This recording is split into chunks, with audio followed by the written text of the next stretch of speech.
Thanks, David. We're ready. Okay, great. Welcome everyone again. On behalf of the GTA Disability Coalition, I'm honored to welcome you to this webinar on the Ontario government's design of public spaces in Ontario. It's investing the time to engage with us on this vital issue for disabled and deaf Ontarians. All Ontarians have the right to equitably access our public spaces. And we wanted to provide this opportunity for folks to be able to learn a bit more about the built environment standards. There's a lot of uncertainty about what that means and what it is, and to get some feedback and some help from us in terms of how to actually amp your voice on this survey that wraps up at the end of August 29th. So very soon. Anyway, my name is David Myers. I'm your event host. I use he, him pronouns. I'm a Black disabled man, short salt and pepper hair, and wear round eyeglasses. I'm the senior manager of independent living programs at CILT. And before we start, I'm happy to introduce our event's ASL English interpreting team, Jennifer and James, and our captioner, Sarah. Thanks so much for being here. At this point, I'd like to gently remind our presenters and me to pace our speech so we don't speak so fast that Jennifer and James don't have enough time to sign for our deaf participants. Access really matters to us. It'll save them the chore of reminding us. Our events presenters today are Kurdi, built environment accessibility expert, who's been really doing this work in Ontario for a very long time, and we're thrilled to have her here with us, going through the presentation. And also Kate Welsh, CILT's IDE project coordinator, who has done a lot of disability inclusion and disability justice education and advocacy for many years working in Toronto. We're thrilled to have both of them here taking us through the presentations.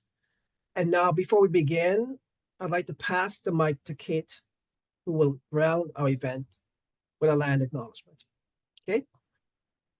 Thank you, David. You're welcome. So we would like to begin today by acknowledging that we are all joining virtually.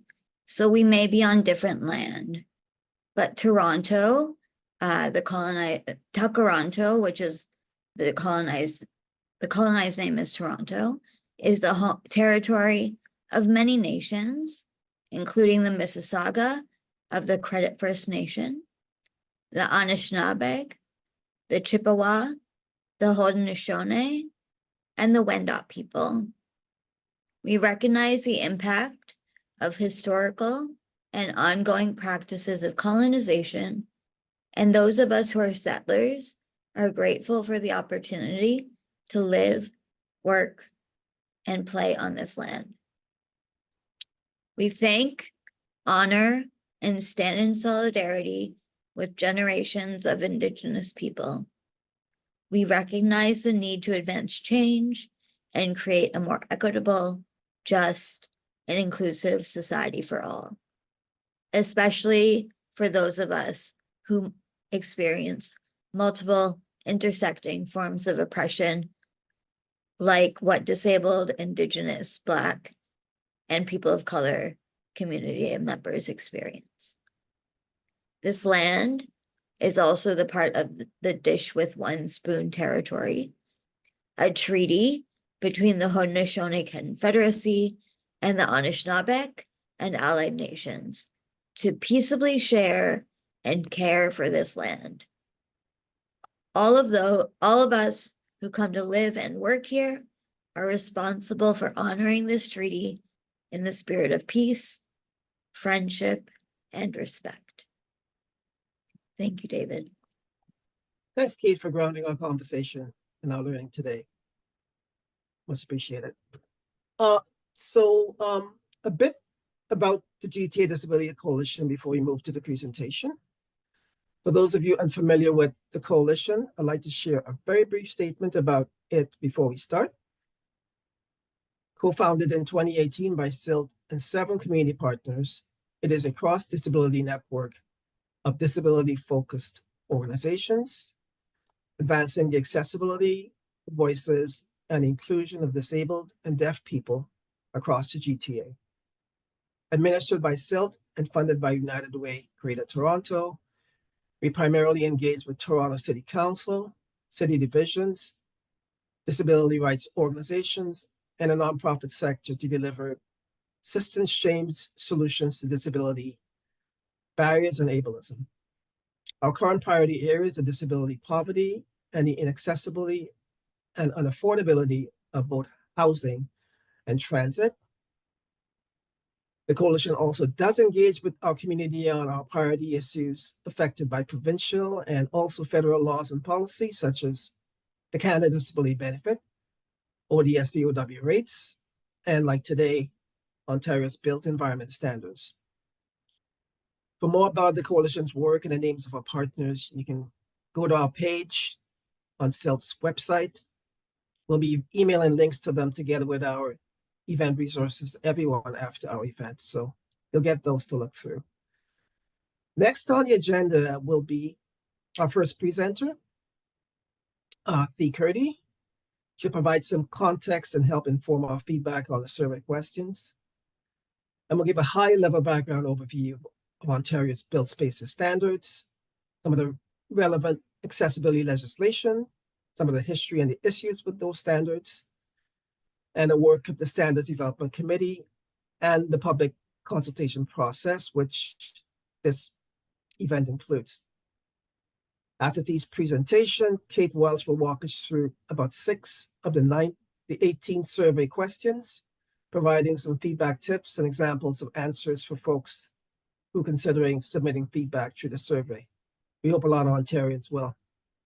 After that, I'll do a brief wrap-up, and then we'll have a 15-minute Q&A segment where we hope a number of you will provide some questions and also maybe some feedback around the process, because really want to actually get your voices also reflected in the event.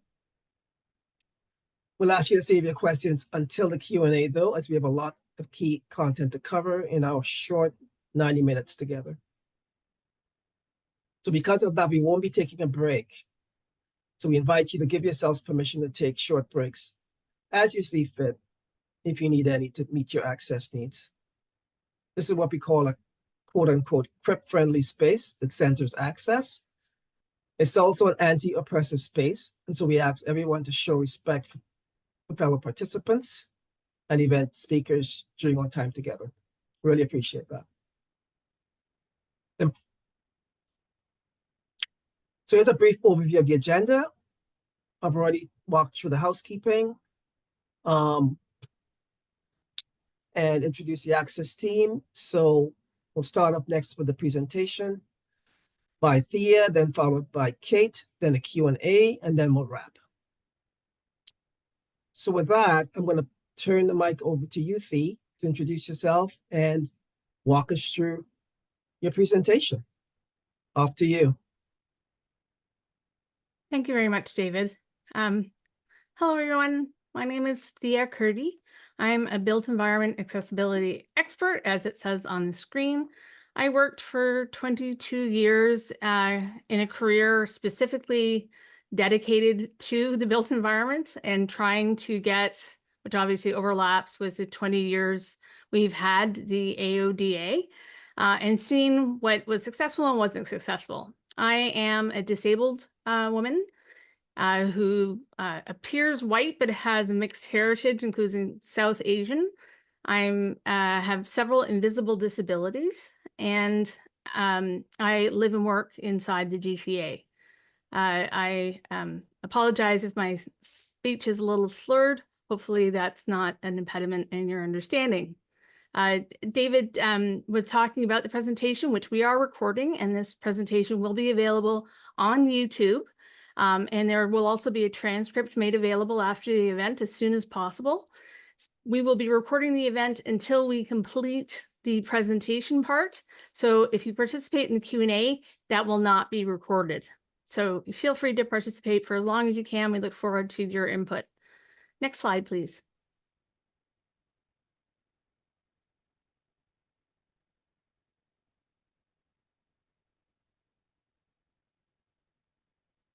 So I wanted to start the presentation by empowering you with good, solid information about what this legislation is about and where it came from. If you understand the context, there's many people that you're going to deal with when you're trying to advocate for greater accessibility, particularly in the built environment, who do not have the information presented here in these slides. There's a lot of confusion that I'm running into even today or recently from professionals who you would think would know better who don't. So let's make sure you know and have this information clear at hand. So first, let's understand we live in a country and Ontario needs to fit within what's happening federally or across the country. So the very first time we see some really concrete accessibility legislation that impacts what we're talking about today was back in 1984. So we've had quite a long time now, 40 years. And this was the first piece of legislation that recognized disabled and deaf people as equal citizens under our laws. So they're not second-class citizens anymore, but people first. And that's obviously really important. I want you to remember that because we're going to come back to that when we talk about Ontario, because that set up important things. In 2010, the United Nations created the Convention on the Rights of Persons or Disabled Persons, also known as the CRPD. And Canada was one of the hundreds of nations and countries that signed these international agreements. Then 8 years later, Canada eventually signed on to the United Nations CRPD optional protocol. What does that mean? The optional protocol just requires Canada to report to the United Nations what their progress has been in their commitments to the CRPD agreements. So that's an important accountability piece. Then a year later, although we've been talking about it throughout 2018 and a little earlier, 2019, we finally enacted the Accessible Canada Act. And this important piece of legislation was established to ensure that Canada would be accessible to disabled people of all kinds before a deadline of 2040. So the 2040 deadline is not the start date for the Accessible Canada Act, but it's supposed to be the finish line. So again, we've got 16 years between now and then to try to get all of this work done. Obviously, the built environment is only a small piece of what accessibility really looks like, but it's important for people to remember we have no time to waste. Next slide. So now understanding what's happened in Ontario, we go back 40 years to 1984. After the Canadian Charter was changed, that allowed the Ontario Human Rights Code and Human Rights Code indeed across Canada to be changed to say, and because we're focused on the built environment, obviously this affects more things, but for the built environment, that meant that no buildings or spaces shall discriminate against disabled people. So that's confusing to a lot of people to understand, and it's confusing, frankly, to me too, because what didn't happen, and the reason we're still seeing so many barriers 40 years later, is they did not align the Human Rights Code and the Canadian Charter with our building code requirements and with our professional and post-secondary education requirements. So without that alignment, we had these sort of two parallel streams, and unfortunately, building code rules the day for what people are looking at, and if you're not taught better, you can't do better. But later on in Ontario, in 2001, we established the Ontarians with Disabilities Act, also known as the ODA, and this was about the rights for disabled people for equal opportunity and full participation in Ontario. Unfortunately, this did not have set requirements. It only required that people who were receiving money from the government report how they were making the things that were under their jurisdiction or their power to change accessible. That led to all kinds of inconsistencies and promises that were difficult to measure. So if you said we were going to improve accessibility, how were you going to improve it? So very quickly, it became obvious that this legislation had some very big loopholes and problems. So in 2005, 4 years later, we passed the Accessibility for Ontarians with Disabilities Act, also known as the AODA. And this was passed unanimously, as mentioned. So let's talk a little bit more about that. Next slide, please. So the AODA, as I mentioned, becomes law in 2005, passed unanimously across the House, all parties. And it required Specifically, one of the things that was important was developing standards that government and obligated organizations were required to comply. So the problem here immediately becomes who's an obligated organization, and there were different classes that were obligated organizations, which caused issues as well. These standards included many things, and here are the 5 that we have on the screen that are included as a part of the Integrated Accessibility Standards, or IAS. The first being Information and Communication Standards, the second, Employment Standards, the third, Transportation Standards, the fourth, Design of Public Spaces Standards, and the fifth, Customer Service Standards. And you can see that the Design of Public Spaces Standards is highlighted here because this is also known as DOPS, which you can see is in the title at the top of the page, and what sometimes people call the Design of Public Spaces Standard. This is the only standard that has extensive or is exclusively devoted to buildings and spaces that we build in. And if you would like to more about it on the screen, this is a link to the legislation itself hosted on the Ontario government website. And as David mentioned, this will be a part of the follow-up package with all of the links included. So don't worry about capturing it now. Next slide, please. So let's learn a little history about what happened with the design of public spaces. Did you know that it actually started as the Accessible Built Environment Standard? It had an initial proposed version that was released for review in 2009, but the final proposed standard came out in 2010. Now that's like 5 years after we passed the AODA, right? And then it had provided extensive requirements for the built environment and for the spaces where we build, or the land in which our buildings are built on, which was great. It was 260 pages long, very detailed, and didn't care whether it was something that related to the building code or something that was outside of the building code. It was about trying to fix the problems we saw in buildings and spaces. Unfortunately, what happened then after a public review of final standard is that it goes back to the government for review. What we always hope, fingers double crossed, is that that will very quickly be translated and adopted as legislation so it can start to be used. Unfortunately, with this standard, the ABES disappeared for 2 years, and behind closed doors, they decided what to do with it. In 2012, it was re-released as the Design of Public Spaces, or DOPS, D-O-P-S, standard, which unfortunately was only 26 pages long. So the argument being that some of the things that were talked about really belonged in the Ontario Building Code, but of all of that information that was trimmed, over 200 pages of it, only a handful of those items actually were incorporated for changes into the Ontario Building Code. Next slide, please. So there were many issues that I saw firsthand from clients and from the design community and from the construction community. So here are just 6 of those concerns and problems that I saw firsthand. One, many organizations publish things that they call standards. And if a municipality publishes a standard, or an organization or a corporation publishes a design standard, it really is only a guideline. It's not a piece of legislation.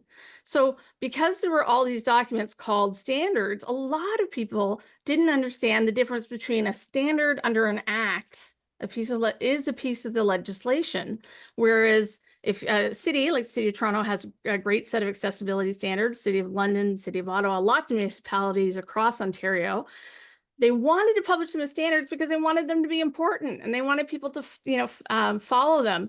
But they're really just guidelines because there's no legal requirement to do so. The second thing we noticed was that it was really hard to enforce DOPS. Even though this was part of legislation, there were all kinds of issues with the government not enforcing it. And why did the government not enforce it? Because there was in the legislation no independent body established to do the enforcement piece, to do the thing that's going to upset people, right? So this is left in the hands of the politicians who do not want the voters to be upset with them. So imagine the importance of having a a separate enforcement thing to issue fines, then you can be upset about issuing the fines. But if a politician does it, you can see where there's been a reluctance to do that. So the government's been doing more about, we need to educate for 20 years. We need to educate, very little enforcement. And unfortunately, people look at that. If it's not enforced, why do I care? The third problem we saw was the Ontario government did not fund municipalities to check for AODA compliance. I know that shocked me when I found out too. So understanding that the municipalities issue the building permits, site plan approval, and occupancy permits for buildings. These are 3 checkpoints to make sure that we have life and safety issues and legal compliance for the buildings and the new infrastructure that's being built or renovations that are happening. And none of these things were being checked officially by these authoritative bodies. So we weren't getting that oversight. Now, some municipalities did use their accessibility advisory committees to try to provide feedback. But again, these are volunteers who were helping. And it wasn't clear to everybody that if they were talking about things related to the AODA, that was actually the law. And then, of course, the deadlines were confusing because they were different than the way that the permits were issued. If a building opened in 2016, it should have been AODA compliant. But normally people look at when the permit's issued. So when a building opened versus when a permit issued created a lot of confusion too. And that was number 4, clarity around who applies and the deadline for compliance. So this idea that the government would go first, then large organizations and small organization, and who were these obligated organizations? Most people didn't understand how that worked. Number 5, there were a lack of AODA and DOPS education, training, and licensing requirements. So you'd expect that if this was legislation, this would become a part of the licensing exams for our professionals. It's not.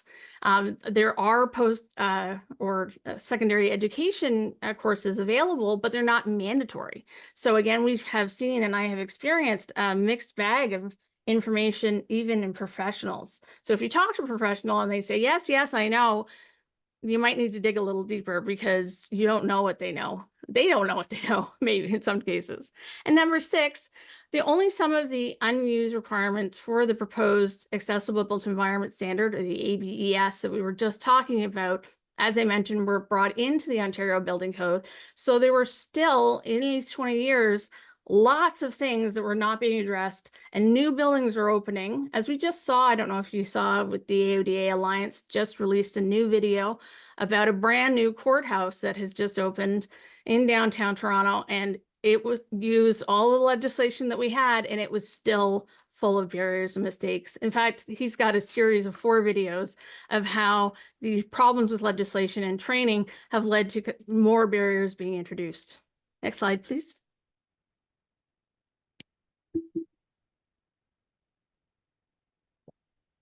So the way our government has set up this legislation, which is great, is they have to review the legislation to make sure that it's still current and doesn't need to be updated. Unfortunately, they waited a long time. This particular government and the government before waited a long time to do the necessary review for the design of public spaces, and only established this particular committee to help recommend what should be changed in late 2021. That the community itself didn't actually start until September 2022 with the setup and organization.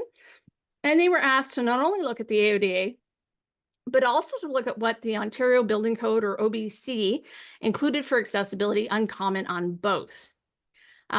Unfortunately, it then took them another almost a year to get through all of their work. They came up with 127 initial recommendations. So that's what we're being asked to comment on now. And the focus is really on designing the built spaces, which is improving Ontario's existing accessibility standards to further reduce and prevent accessibility barriers. This is information the government gave us at the beginning of this, and you'll see it when you complete the review. So lots of information here to go through, but it was delayed, and it was pretty focused only on these 2 areas. Next slide, please. So I'm going to pass it to Kate. Kate, Hello. Thank you, Thea. That was very thorough. So thank you so much. So my name is Kate. I use they, them pronouns. I am a white, queer person with brown hair and red glasses and a black shirt. I have done lots of disability education in the past, and have been a facilitator for various things. And I am a staff at CILT. So I put my name forward to help with this project. So that's me. So Thea gave us the background, and basically this survey came out in June, and this survey is considered the public consultation. So this survey has 18 topics in total. Each page includes a brief introduction about a topic and a reference link to the recommendations. All sections are optional, and I'll show you what the actual survey looks like. But the survey, just to know, the survey is completely anonymous, and there is a save option if you need to take a break and come back later. And if you need another format of the survey, the government has given options on the survey of how to get an alternative survey. We're also willing to support you with that, or you can look in the references that we email. If you can, yeah, great. So we're going to be discussing 6 topics today.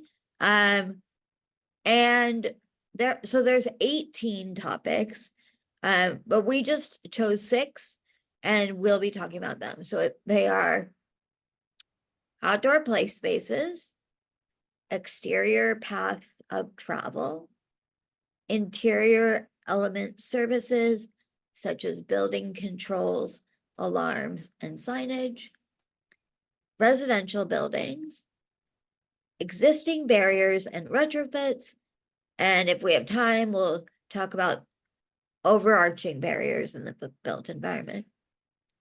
And each page where you fill out the survey has a link to the full document. So here, if you see on this page, is a screen capture of what the survey looks like. So here at the top, it says improving accessible built environment standards. However, this is actually talking about the design of public spaces law, but they're using the old term. And then here in red on the top left corner is where you can save. So if you click on that, it will bring a drop-down menu for you to put your email so that it can email you where you've left off. And then each question is the exact same format. So it will have the title. So this is overarching barriers in the built environment. It will have a paragraph or 2 summary. It will have it says read the initial recommendation. So that's a hyperlink that you click. And then each section has 2 questions. Do you agree with the recommendations in this section? Agree or disagree? And what would you like to add, remove, or change about the recommendations? So I just want to emphasize that this can be kind of overwhelming. And so we're hoping that this helps you come up with things that you want to say, and how you want to provide feedback to them. I know when I first went through the survey, I was overwhelmed. I was like, wow, this is not very accessible. It's very challenging. Where do I even start? So hopefully today will give you some ideas for things to talk about in your responses. Great. Okay, so we'll start with the first recommendation, which is outdoor play spaces. And Thea and I are gonna kind of tackle them together. So I'll pass it to Thea now. Great. So my job is to quickly tell you what in the top part of the slide is the information they initially provide on this page. Just so you're aware, the outdoor play spaces is not the first topic in the present or in their survey. It's the first topic we wanted to talk to you about because of what I have and other people have seen communities and people struggling with in trying to be successful. So here it says that the committee discussions focused on many aspects of play spaces, including how they could be more inclusive for mobility aid users and those with visual impairments. Like those are the only two disability groups that really matter here. That's a problem right by itself. And then it says, as well as the need for more prescriptive maintenance requirements. Well, there's lots of prescriptive requirements that are missing here, but that's what they said that they focused on. And then, as Kate said, there's a link to their recommendations for the outdoor play spaces, which actually were only 3. The authoritative guidance for outdoor play spaces, improving accessible design requirements for outdoor play spaces, and dog off-leash areas. So Kate, do you want to talk about some example feedback people might consider using? Yeah, so when we're looking at this this recommendation, we thought, what is like the big pic? We're thinking about like, what is the big picture for feedback? So the example feedback that we are giving you as a suggestion is talking about how accessible play spaces are crucial for both disabled kids and disabled parents or caregivers. Too often, spaces are built for disabled kids and fail to think about disabled adults. So we were saying that's something that you could give as example feedback. Another thing that Thea mentioned was, it says for mobility aid users and visual impairments. However, we know that there's lots more disabilities than that. So you could write something like, you need to think about invisible disabilities. You need to think about other disabilities as you design these spaces. Is there anything you'd like to add, Thea? Yeah, I mean, people with environmental sensitivities are one of the biggest forgotten groups I'm finding in most modern, even if they were to give us specific prescriptive requirements, that part of the population, particularly people with multiple chemical sensitivities, really struggle to get inclusion, and our designers are not being registered. So if you don't have a solution, don't worry about it. List what's wrong. List what are the issues related to your access for space places.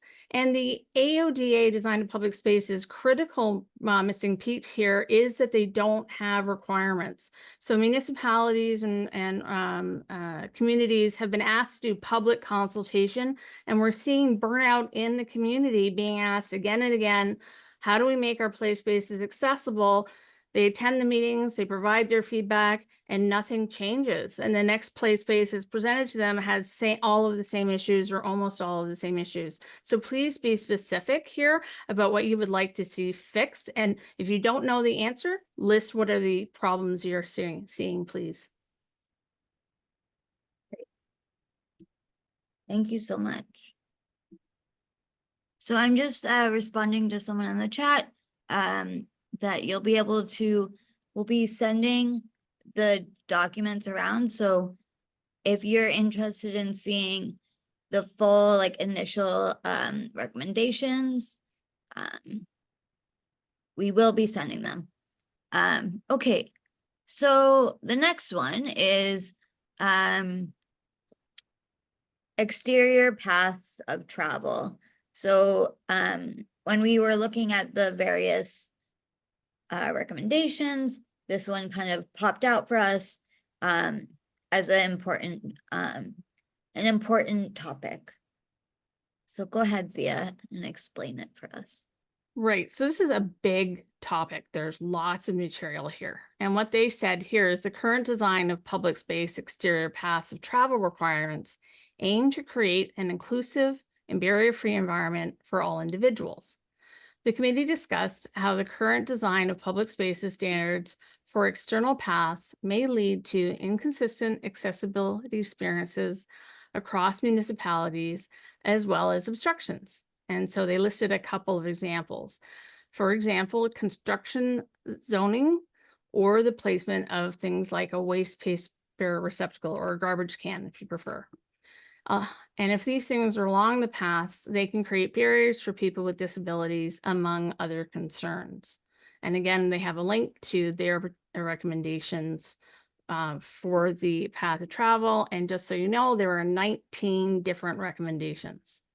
So Kate, could you give us an example of some feedback people might consider? Yeah. So, and if we can put the slides back up when you get a chance, Kim. So for this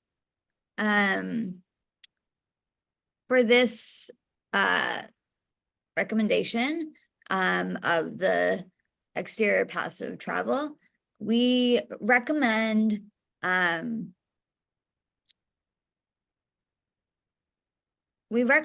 all paths are built with universal design in mind, and we will have a link to universal design in the slides that we send out.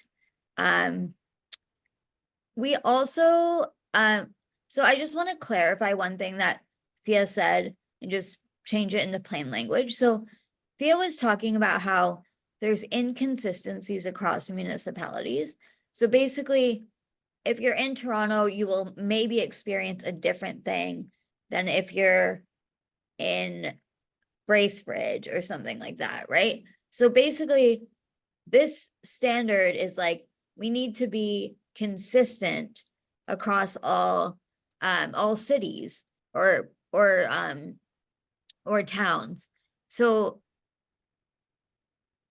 when you look at this one, feel free to comment on like any of the 19 specific things, but they are quite technical, such as like how many centimeters wide things should be and things like that.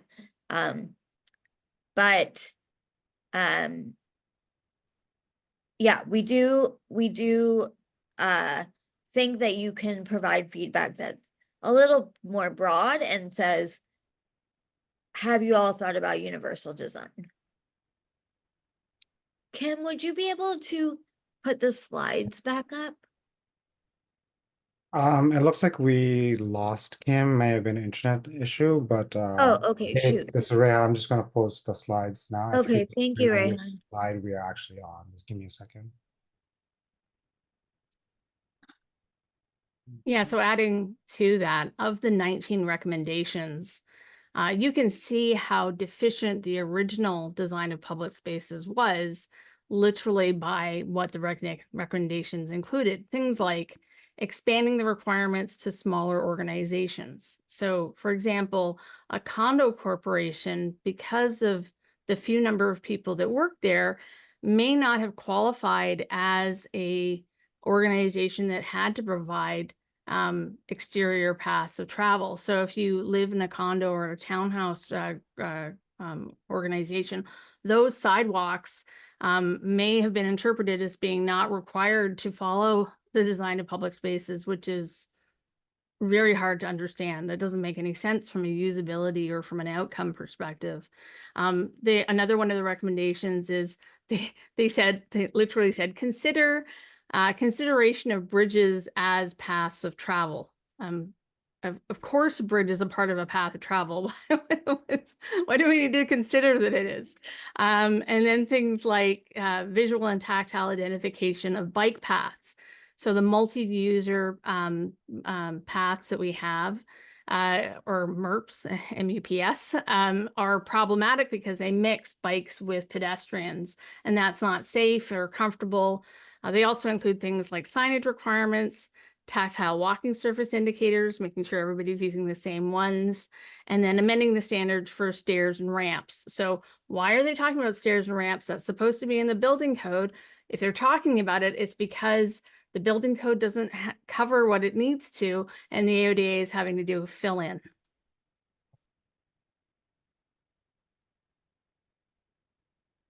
Let's see, keep going. There we go. Next one. Perfect. This is great. Thank you, Rayhan. Okay, so the next topic we picked to discuss with you is interior element services.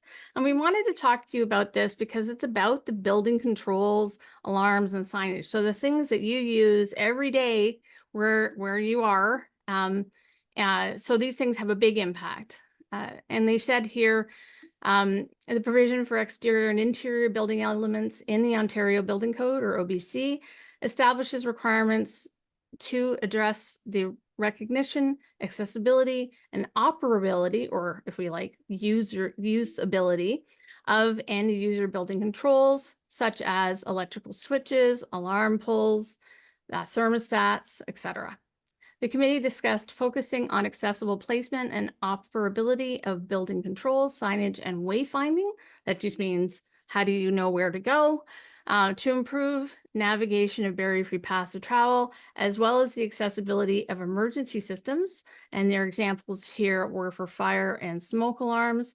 I would probably add things like something like the emergency call signal that you often see in like parking lots or outside. And then, of course, they provide a link to these recommendations as a part of the survey. Kate, would you like to provide an example of feedback people might consider making? Great, thanks, Thea. So, I should have said this before, but when we were thinking about example feedback, we did think about things that we had heard from communities in general, like from communities with different disability groups. So yeah, we just wanted to say that.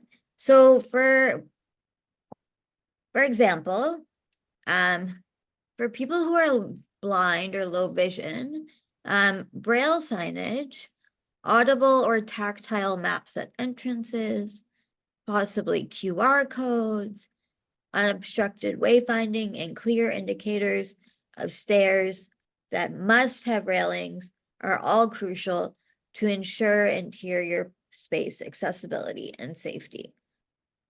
So, for example, the AODA Alliance talked recently about a space at TMU, and there was a staircase that didn't have a railing. So that's not accessible, not just for blind folks, but in general. And specifically, all stairs should have railings. So that's just an example of some feedback you might want to give. Again, this one is quite technical. However, it's important that the Ontario government gets some feedback. So I just want to emphasize, don't feel like you have to give feedback on every single question. Just when you're doing the survey, it's just important that they know that there's some feedback. Hopefully all of our feedback combined will give them a good, we'll know that we're engaged, right? So anything else, Thea? Yes, there were 11 recommendations provided, again, demonstrating how deficient the current legislation is and how much help both the Design of Public Spaces standard and the Ontario Building Code, but also things like our safety codes and our urban planning documents all need to be considering as a part of both the interior and exterior usability of our communities. So for example, elevator communication systems currently, as all of you who need this know, if you're deaf, deafened, hard of hearing, or mute, the emergency call button will not help you. That's a problem. That's a huge problem. They also talk about the visual alarms that are now required under building code are not currently required to also be present in multi-stall washrooms. So if you're in the washroom and the fire alarm is going off and you can't hear it, there's no visual alarm warning you while you're in the bathroom. So obviously, if building code is about life and safety, the life and safety of disabled and deaf community is obviously critical. So 11 recommendations here of things to consider. And again, if you don't know what this is or don't have time to look at the recommendations, talk about the things that are problematic where you are in your workplace and where you volunteer, where you shop. What could they be doing to get rid of the barriers you're experiencing? Yeah. Next slide. Thank you. Okay, take it away. Yeah, so we also wanted to get a chance to talk to you of the 18. We wanted to pull up residential buildings for discussion because we have had for decades an accessible housing crisis. So it was great to see that residential buildings were a part of the conversation that the initial proposed recommendations included. And they said that the Ontario Building Code for residential buildings are intended to increase the proportion of residential buildings in multi-unit residential buildings. And I'm going to come back and explain that term in a minute. That have barrier-free features.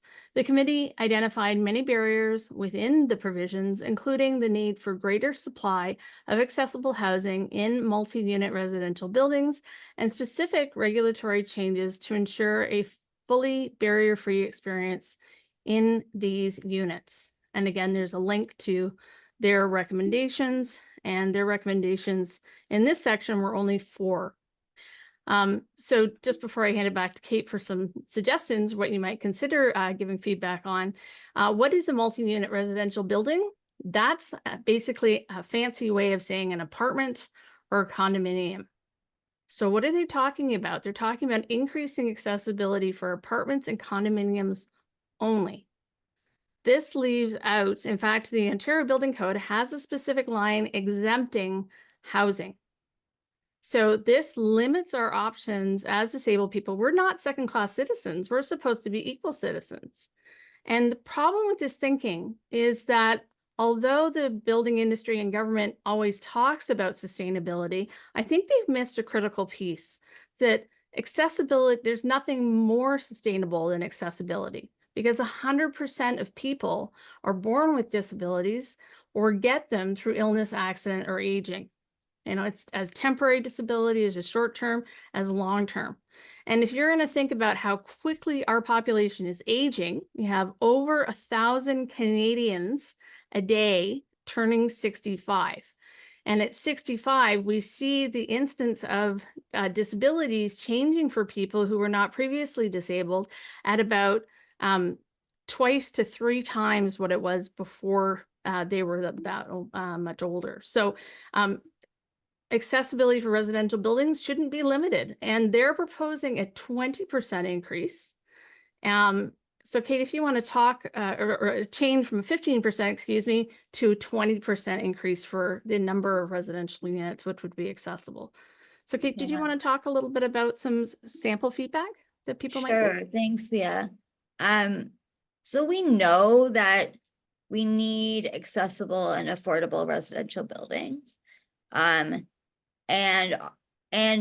our need far exceeds Ontario's supply. And the current Better Homes Faster housing plan excludes accessible and deeply affordable housing as priorities.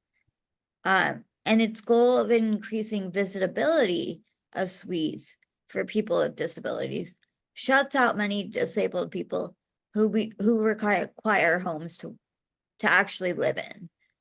So the other thing about this recommendation, which is actually, when I was doing the survey, I filled out, is why are we only requiring 20%?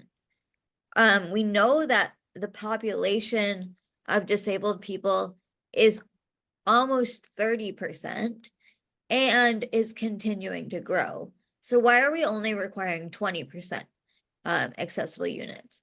The other thing is maybe we should also consider making units adaptable for accessibility. So that people who, so that as we age, we can stay in place. Like Thea mentioned, as we get older, we're more likely to become disabled. And we want to be able to stay in our homes. So if we make our homes adaptable, or we make our homes accessible to start with, then there's a better likelihood that we can continue with a positive experience of life, right? So the other thing I do want to mention about the multi-unit residential buildings, which Thea and I talked about, is when they only are considering multi-unit residential buildings, such as apartments and condos, we're actually kind of sliding back into segregation of disabled people. And so we know that if there's only accessible units in a certain kind of building, then that means that disabled people can only live in a certain kind of building, which means that we are separate from other parts of the population. And the whole point of this, the whole point of disability rights and the AODA is to like integrate us into society, right? Like we want it, like since the 60s, we've been working to become integrated into society. But this, once again, is putting us backwards. I don't know if I explained that right, Thea, but I think you did a great job. As you were talking about it, I wanted to touch on a couple of terms we've used. One, yeah. visitability. What does that mean? Right now, if you're lucky enough that your home might be accessible, or any of your neighbors' homes accessible, and this really touches the non-disabled community. They get pretty upset when we talk about this and think about how inaccessible our communities are when we start thinking about something like Halloween, where all of the kids, the non-disabled kids in the neighborhood, can go to every house in the community to participate and have fun as a part of this candy enriched activity. But if you can't visit your neighbor, if you can't babysit for them, if you can't come over for a cup of coffee, if you can't go visit family for events, if everybody always has to come to your house, this is a problem. So the idea of visitability is critical if we want to have equity for veterans, for seniors, if we really want to address the problems we're seeing in isolation and loneliness, which we know are the biggest killers of people. That feeling connected with your community is one of the best things for longevity and health and mental health. If our houses in general, forget if they're, all accessible, but if you can't get in and use the bathroom and do some basic things, that's a real reduction in your lifestyle. And it's something that non-disabled people don't have a limit on. So again, we're seeing that inequality for people. And then the idea of adaptability is simply trying to plan ahead and understand that what is, my accessibility accommodations are going to be different than yours. And if you have intersectional disability issues, like you have your wheelchair user and you have arthritis, or maybe you have vision loss as well, or you're deaf, deafened, and hard of hearing, there are complex things that your space might have to address that will be different from mine or anybody else's. So if we try to build an adaptable unit that's affordable to transition to the way that's customized for you, for your needs now and your needs in the future, that's just smarter and again, more sustainable planning. And it's far more affordable. In fact, in 2018, the WHO put out a document saying that it was 22 times more expensive to fix inaccessible housing of every kind. And particularly in apartments and condos, it's even harder than if you had built it to be accessible and adaptable and visitable to begin with. So again, let's be smarter about this and when we make our biggest investments and the way we include people in something as critical as housing. Thank you. Yeah. Yeah, okay, great. If we can go to the next slide. All right, so the another topic we wanted to talk to you about, because this is near and dear to all of our hearts, is what about existing buildings and retrofits? And retrofits just mean renovations, going back and fixing something. And what they said here was the Ontario Building Code establishes requirements that areas of buildings undergoing major renovations, so only something that qualifies as a major renovation, must meet the requirements for the Ontario Building Code for barrier-free design. And we know that barrier-free design is deficient. So the committee felt strongly about the need for provisions to address the retrofit of existing buildings and places, as well as the need for guidance and resources to support small organizations who need guidance in removing accessibility barriers. And then again, they have provided a link to what their recommendations are, and their recommendations were 7 for this particular category. So Kate, would you like to give an example of feedback people might consider making? Sure, yeah. So we basically need to, as like disabled folks, we need to push for the Ontario Building Code to be more accessible, to have more accessibility features. So in this section, if we can advocate for changing the Ontario Building Code. So basically the example feedback here says the Ontario Building Code should have provisions that prohibit any major renovations or retrofits of existing spaces from increasing accessibility barriers for disabled people. So basically, we should say the Ontario Building Code should not allow major renovations that do not increase accessibility. We should always advocate, if a place is going to have a major renovation, they need to put in a more accessible space. The province also needs to allocate adequate funding investments in this area, both for residential buildings and many public spaces. We have a human right to exist in society. We have a human right to be able to go into different places and be in public space, yet a lot of places are still not accessible.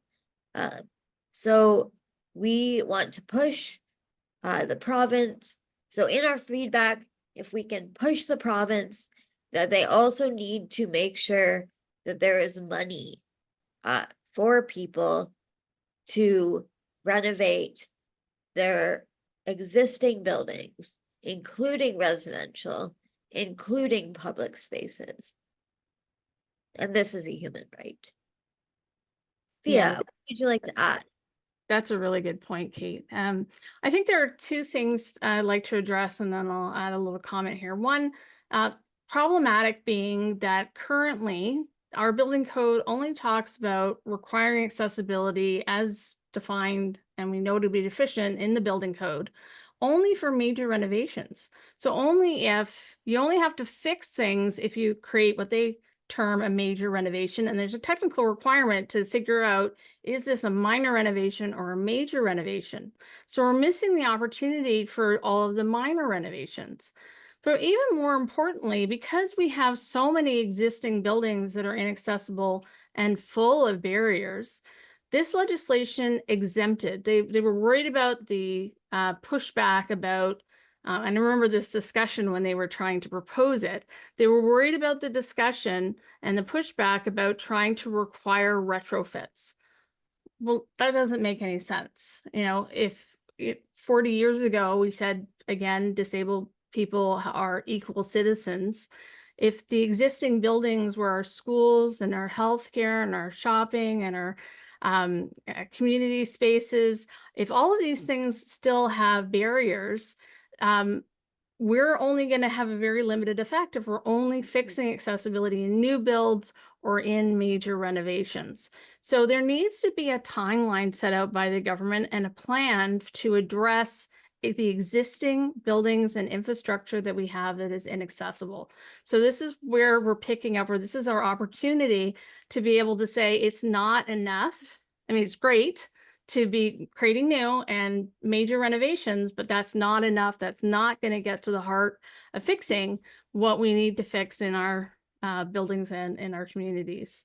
And then just to talk about, of the 7 recommendations they had, they also talked about the fire code, an amendment in the fire code, where they talked about retrofitting for emergency systems. That's obviously really important to make sure that our buildings are safe. One of the things that we see in the building code is that areas of refuge where you can, particularly an apartment or a condo building or a multi-story building, if the elevator closes because the fire alarm's been pulled, how do you get out of the building? Where can you wait in a safe location to be rescued that is fire and smoke proof? And we see this in the international building codes. There are many communities across the states and other places that require areas of refuge that are sized dependent on the number of people living on that floor. And we've seen tragedies, haven't we, in England when they had that massive, terrible fire, the number of disabled people who had no safe place to be during that fire was tragic and awful. We have seen instances in long-term care homes where we've had, fortunately, only a couple, but tragedies that could have been prevented by planning for fire and safety, which is obviously really important. So lots to think here. And again, if you don't know specifically what to talk about where the barriers are that need to be fixed and what kind of timeline perhaps you would like to see. They've wasted 20 years, right? We didn't get a barrier-free Ontario as we were promised. We have 4 months till the 2025 deadline. They blew that 20 years. So what kind of timeline do you want as a finish line for we've got to get, at least closer on track, because it's a lot of work to do. Yeah, thank you. And I just saw something in the chat that is asking if there is a restriction based on age. And that's basically what this is saying, is unless it's a building that is going to do a quote unquote major renovation, and that is not defined, like that is subjective, they are not required to think about accessibility. So even if it's a minor renovation, they are not required to think about accessibility. So you could also put your example feedback as every retrofit, regardless of age of building, should be accessible. Something like that. Yeah. Okay, next slide.